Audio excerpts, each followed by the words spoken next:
My guest today is a legend both of the small screen and of the big. She's won numerous awards and accolades on both. We've all seen her performances, but what is she like in person? Well, here to reveal the mystery is the lady herself, Farida Jalal. Welcome to the program, Farida. Thank you, Karan.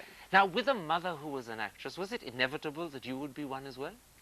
Well, my mother was hardly an actress because she did a few stunt films, but becoming an actress myself, as far as I can remember, I always wanted to be an actress. I always wanted to just act. It was a childhood ambition. Absolutely. In fact, your brother tells me that when both of you were children, you would enact at home all the scenes from the films you'd seen, and you always wanted to be Meena Kumari. Always. I was totally devoted to her. I loved her. I still am her fan. She has been my favorite actress all along. So is she an idol for you in a sense? You could say that, yes. One of the well-kept secrets of your life is that you're quarter Iraqi. How did you end up with a grandmother from Iraq? Quarter Iraqi, is it? Okay. Well, my grandmother was married to an Arab, of course, in Iraq, and they came down to India. My grandfather happened to be a racehorse owner. That's how. He was dealing with horses, and that's how they planned a house here. And he had to travel all over because of the races in Bangalore, Madras, Bombay. So did you grow up with horses and No, animals? no. Unfortunately, he died when they were married in here. And my mother was born, of course, here in India. That's how I was born in India. The other sad part is, of course, your parents also separated quite early after their marriage. Did that cast a shadow over your childhood? I couldn't say that because I was too young. I was barely 2, I'm told, when they separated. So, and also because my grandmother, being a very strong person, she immediately fitted into the slot of the father of the family. She took over in a sense? Yes, of course. So it was a very small family, Mummy, Nani, my brother Khalid and me. So were you in fact a very close family as well? Very close, very close. Did you ever get to know your father? Well, yes, I met him on a few occasions. On my marriage, when my mother invited him. When he was very ill, that's it. Now, I gather when you were in school, and particularly when you were home for the holidays, you used to do Kathak lessons. Is that, in a sense, when the childhood dream of becoming an actress matured into a proper professional ambition? Absolutely right. In fact, I used to do the Indian dance item in my school functions. At all my school functions, I would insist that I would do the Indian dance. And I mean, you'd go up to the teachers and say, so please, I will do this item. And they would be very happy and let me do it. So it did begin then. And I always felt a little dance, a little lesson in classical dance does help an actress, you know. A sense of rhythm, I think, is very essential in acting. So if you hadn't danced, would you feel that there'd be a sort of awkwardness in your walk and gait? Might, I think might, because I feel when I watch other actresses, something is amiss sometimes, and I know that the sense of rhythm is not there. So maybe one of the tips you can give the new generation of young actresses. I'm certainly saying it, yes, I'm certainly saying it. Learn to dance, young girl, before you act. A little bit.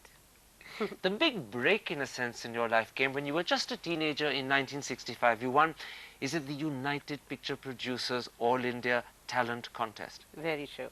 It was the United Producers Talent Contest sponsored by Filmfare. And I thought that was the best way of getting to the industry instead of struggling and asking for work, and thank God for that.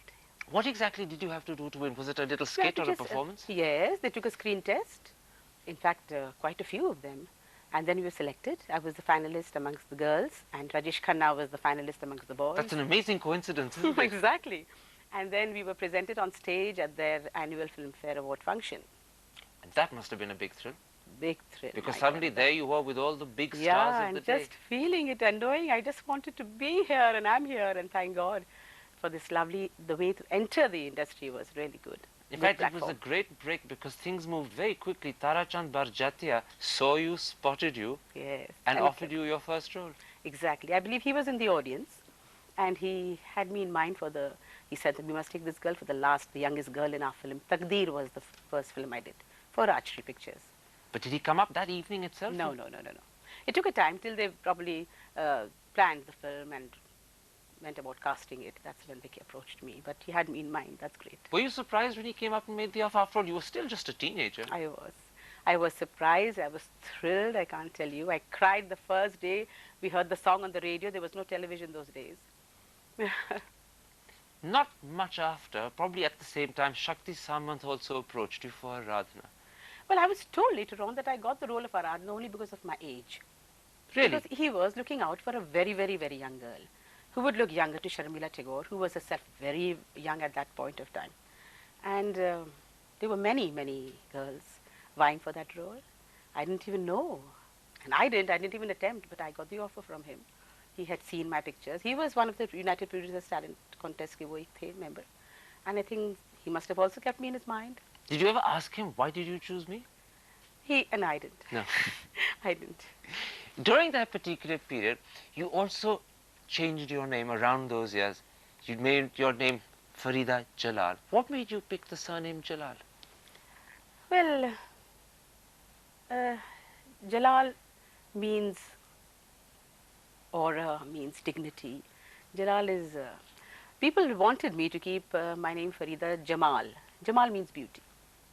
Beauty finishes, it finishes. Dignity and honor and aura stays. I opted for Jalal. And especially, actually, it was my nani. She made all the decisions for us in those days. As I told you, she was the father figure of our family. So she wanted this name. She had a cousin brother back home who was called Jalal. And so the association, in a sense, brought good luck. She said, please, can you? I said, yes, it was a lovely name. It rhymed well, it went well, didn't it? You went on to do some great movies, and one of the bigger roles that you did while you were still very young was with Shyam Benegal in Mamo. Mamo has been an extraordinary experience of my life. I think every actress must work with a director like Shyam Benegal. Because he draws out the best in him? I think he does. So was I he really very wonder why. different to the Bollywood directors you had begun to get used to? Quite different. The fact that the discipline on his sets is amazing. You won't hear a loud voice except his own when he shouts action and cut, and when he's happy, and he's wonderful. The discipline on his sets, and then he makes his film at one go. I was doing many films at that point of time, and he said to me, Farida, I need 1 month. I will make this in 1 month. You have to give me this month of August, whatever. A complete clear month, and nothing I had in between. to let go of films. I had to do that, but I did it. I would do it 10 times over for a film like Mammo. The other amazing thing is he always has a prepared script. It's not one that keeps being made day after day. Exactly. The day we met and he said, this is the script of Mammo and your Mammo. I didn't really know how to react. And that's what's really happened. What I read on those papers was exactly what happened on celluloid. You know, it was an amazing experience for you, as you say it, yet the funny thing is it all happened because of a chance encounter at a party. Well, we used to meet at parties and say our hellos. I always admired the man, and I knew he would never cast me, because how would he? I was a character actress after all, not a leading lady. And then out of the blue he comes. No, it was he who just rang me up. I don't know how he thought about me, but when I asked him, he said, well, I had you in mind when I saw you in Bobby, Raj Kapoor Saab's Bobby, and when you did Shatranj Ke Khiladi with Mr. Satyajit Ray, I always felt this is a fine actress, I must work with her. So people have had you in mind after a lot of things. You've had directors all along who spotted you somewhere else and kept you in mind. And eventually did cast me. Somewhere in the late 70s, you suddenly opted out of films for 10, 12 years. Was that simply because you got married, or also because you were beginning to be concerned about the sort of roles that lady actresses were playing? I think both things, because, yes, actually it was the era, the Amitabh Bachchan era. I had done a very wonderful film with Amit ji. It was called Majboor. But then after that, if you remember, multi-starrers were being made. And so there would be a hero and a heroine. The second girl, which normally would be done by us, were being done by another heroine, Anita Singh. And a Parveen Babi was doing the third role. So what was left for us to do? So in a sense you felt that and all the good directors roles were gone. and I think distributors would actually opt for them, for that kind of a multi-starrer project. So I would prefer to, one doesn't go backwards in life. So I couldn't accept what was given to me to do, and I said, okay, bye-bye. Was it in a sense just a bye-bye, or was it also a small personal protest? I'm not going to do the sort of roles you're giving. It certainly was a protest, more than anything else. Was it difficult? It was, because after winning an award or two and being acclaimed... After wanting to be an actress, it must have been heart-wrenching to opt out yourself. But at that time, see, God is so kind. Marriage had to happen, so I didn't feel the hurt that much. There was a compensating factor. Absolutely. A family Another of your own. chapter of your life, for a woman's life.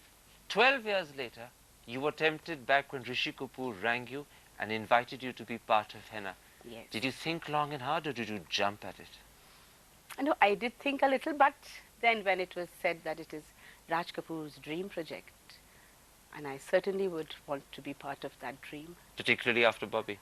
Definitely. I had a very good experience working with Raj. So emotion tugged at you when you and said... no matter, we didn't meet down the years, but I've always been very close to the Kapoor clan. All the brothers, God bless them. The love, the respect they gave me during Hina is something I'm going to cherish all the days of my life. How different was the Bollywood you returned to? A little different. Of course, the new Only generation. a little? I mean, the mobile phone, for instance, had happened Yeah, by then. yes, you're so right. Television and many things have happened. Yes, you're right. Was the discipline a lot worse than you remember? Definitely. So did you enjoy it as much when you came back in the early 90s as you had been enjoying it in the 70s? You see, professionally, I was given much more to do in this phase. Let me tell you. So the challenge was greater, but the discipline a lot less. Of course, yes. Sad to say, but it's true. It was during this phase, during what I call phase 2, your return, that you did one of your greatest roles. You got chosen for Dilwale Dulhania. Except that you were by then an established actress, and the director, Aditya Chopra, was making his first film. Did that worry you? Not at all. In fact, after hearing the first narration, the young boy narrated the entire story to me. That was when I felt, my God, he's more mature than I am and I can never be. He impressed you? He did, at first go. And, as I was saying, like in Mammo, whatever he read out that day, whatever he said to me that day was all he shot. So precise.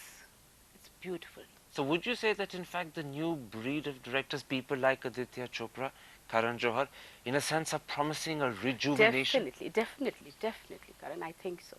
Mr. Suraj Barjatia also. I just recently worked with him and he said to me on the sets, he said, I met Karan and I met Aditya the other day and I said, look, we've been all so lucky to have everything going for us, born in the lap of luxury and things. And I really thought to myself, yes, how right he is.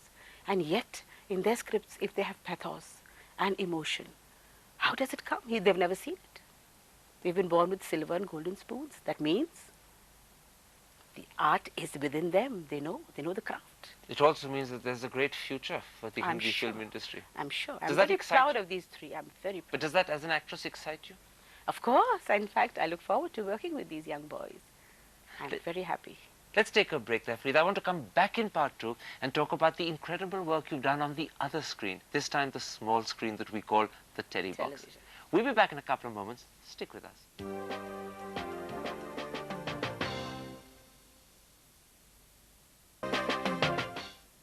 Welcome back. My guest is Farida Jalal. Let's talk about some of the work you've done for television since 93-94. When you accepted a role in Dekh Bhai Dekh, you were a major established actress. Television, on the other hand, was thought of as an untried medium. Was it a tough decision? It was never a tough decision. it was lovely. I jumped at the idea. Also, let me remind you, it was not 93-94, way back when you got the television sets in your home, right in the very beginning. In fact, we consider ourselves pioneers in the field of television entertainment. We entertained you with Ye Jo Hai Zindagi. Quite right, yes, indeed. So, in fact, I would say that I was the first film actress to be seen on television. But you had no qualms about translating from the big to the small, because many others always say that somehow you lose something on television, and that's a certain prejudice that television has to battle. I really wonder why people say that. Because for an artist, acting is acting, it's facing the camera. And in fact, for a character artist like us, let me tell you the truth, there are no varieties on film. There's no variation in a mother's role, no matter what I do. Stereotyped. So television, in a sense, is more challenging. Television gives you so many different, of course, especially me, I've done all kinds of roles on television. So you're grateful to television? I'm very grateful for this media, yes. It's not just lots of roles, you've done some very interesting ones on television. A few years after Dekh Bhai Dekh, you were the host of a completely different show, Star Yaar Kalakar. What was that like? That was lovely. That was me. I mean, like the young team of Star Yaar Kalakar, they said to me, just be yourself. Forget your old white patch that you wear in every picture. Just be yourself, dress as you like, and you must look gorgeous. If I was a little simple, they would not put me on the sets But till you I know- was really decked up and looking it like what they wanted me to look. But for an actress, being told just be yourself can be sometimes very difficult because you're so used to being someone else. No, but I was dying for this outlet, I think. I was dying to be myself. You see, when you're made to do day in and day out something, sometimes which you don't believe in, it becomes monotonous, you see. So I think the television has done a lot of good to me. In fact, there's a wonderful story I read that you got the role of Star Yar Kalakar because of a chance appearance on Antakshari. Exactly. I was invited ages ago. That was an Antakshari show. And I won the show hands down. And that's what impressed, I think, Ravina Kohli. And she said this to me. She said, I saw you win that show and I thought you must anchor such a show. And that's how it came my way. Did you jump at it at once? At once. Really at once. Now, in 1972, you met for the first time the man you eventually married, Tabriz. Yes. I believe you were acting in the same film together. Yes. The name of the film was Jeevan Rekha, believe it or not. And you had no idea at the time that this man would become your Jeevan Rekha. Not at the time we signed the film, but as we began shooting it, that's when things began to happen. And Love on the sets? no, actually, the saying now that opposites attract. I was this bubbly, talking a mile a minute all the time, and he was the quiet, aloof kind, sitting away from the unit, always reading a book. And always his eyes, I knew he had eyes only for me. You That could also, see him. I You could see him. I could see that. And well, he proposed, and I said yes. But this is very interesting. You say when he proposed, you said yes, and yet you took 6 years to actually tie the knot. Naturally, because he was struggling. He was a struggling actor. Eventually, he decided to opt for the industry. He went into detergent. He made a factory in Bangalore, a detergent factory. But he was struggling those years. You were not going to marry a struggling actor. You were determined that he didn't want to. He didn't want.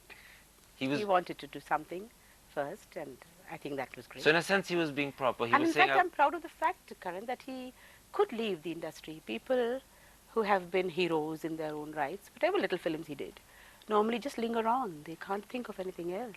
So when Tabriz moved to Bombay and became a businessman and set up industry, were those days there difficult? Were there years of To struggle Bangalore, as he you established himself? Yes. You mean to Bangalore? To Bangalore. We went to Bangalore. We shifted to Bangalore. Yes, it was difficult, as everything in the beginning is normally. But then things began to take shape. In the industry, the detergent factory was doing pretty well. We enjoyed some very good days in Bangalore. In fact, I feel a little homesick sometimes. I feel when I go miss to that? Bangalore, I miss Bangalore. And I'm so grateful to God. He's given me everything. I've enjoyed everything. The first phase as a young girl in films, then the marriage, then my going to Bangalore. I've shopped for vegetables. I've hosted parties. I've been the housewife, then the mother of a child. Life has been good to you, would you say that? Very good. I have to say that. I'm very grateful to Almighty God. Let's talk for a moment about you personally. You've won an amazing number of 5 awards, 5 Filmfare Awards in a span of 24 years. What does that sort of recognition mean to you? A lot. Because given just this much to do everywhere, in every film, and if in that much you can achieve an award, I think it's good enough. There have been a couple of times when you were nominated and didn't win. Did that hurt a lot? If people say it doesn't hurt, it doesn't make a difference, they're lying. It does hurt. But being nominated is as good as being given an award. Would you say Even that the chosen 5 or the chosen 4, among them is also good enough. Would you say that it's important that it should hurt because it shows that you still want something? Of course, and the sense of insecurity, when it finishes in an actor, the actor dies. Are you an ambitious person? Ambitious, I won't say. Ambitious, though I think everybody is, to a certain extent. I'm not over-ambitious. It's not something dangerous about it. You know, Because I read in my somewhere ambition. that you always wanted to be a conventional heroine. You've been a mother, you've been a sister, but you've never really been a conventional heroine. Has that hurt? It does hurt. Because, but I'm happy to see that my friends, my well-wishers, people who like me, my work, they feel this more than I'm feeling it. So my battle is won. When they wanted more for me than I wanted for myself. They always say, every interview starts with this question and ends with this, that why didn't you make it? And I really wonder, and I would like to put this question to them. Why didn't I make it? I didn't let you down ever in any film. It's just that you never had a director who saw it. Perhaps. The fault was theirs. Now, I gather next year you're going to produce your own first film. Why have you chosen to be a producer rather than a director? Well, because I think direction is a very, very big responsibility. Production is not that big a responsibility. Direction is creativity. Are you You saying have you're to not ponder. ready for No, that I'm still not responsibility? ready. The people wonder why, if it's so much of experience and so many directors in your life. I said, no, I still am not ready. I would like to do a perfect job whenever I do it. And are you saying this because you actually know what you like, or because a small part of you is shying away from it? No, I'm not shying away from it. I really know I'm not yet ready for it. But I think I will. I'll produce my films, God willing, and then eventually will direct. One Tell day. me about the story of this film that you've chosen to produce. Well, it's a very youthful film. It's going to be a young, breezy romantic film. One boy, three girls, And when do we see it? within a year, God willing. So maybe with luck, next year, this time, the I movie hope will so. be out. I hope so. And will Farida Jalal herself be part of the film? Other than just as a producer, will you be acting in it? Well, why not? There is a mother's role, yes, I might do it. The amazing thing is that you have a long relationship with the film industry spanning 3 decades, and yet I gather you don't like film parties and film gatherings. Yes, I mean, I do attend parties, but then I must be comfortable with the crowd. I don't go to every and each party that I'm invited to. Yes, I don't. I must know the people. I must be happy about going there. I enjoy parties. But you're a private person, Yes, of course I am. I And- think I am. and you not only respect your privacy, but I get the impression you protect it. Lovely, well said. But isn't that difficult to do as an actress? No, I don't think so. You must know how to do it. But you have fans all the time who want to know you and get to know you better, and yet there's one side of you that wants to protect yourself from being known better. But I think my fans know me enough. Through my performances, through my work. They'll know me more after this interview. So you're saying, so much you can know of me, but thereafter no more, the rest is me and for my family. Please, yes. And that's important to you, to That's draw very that line. I've always drawn lines in my life, yes. So at home with the family is private territory. Yes, of course, yes. You said that your fans will know you better after this interview. How much of that private territory have we trespassed into? You have asked me quite a few things, my family, my romance, which I never talk about, and many more. So something of the real Farida has emerged today. Of course. Of course. Well, I'm it's sure. been a pleasure meeting you, and thank you. It's entirely my pleasure, sir. Thank you for this insight. Thank you. Thank you very much.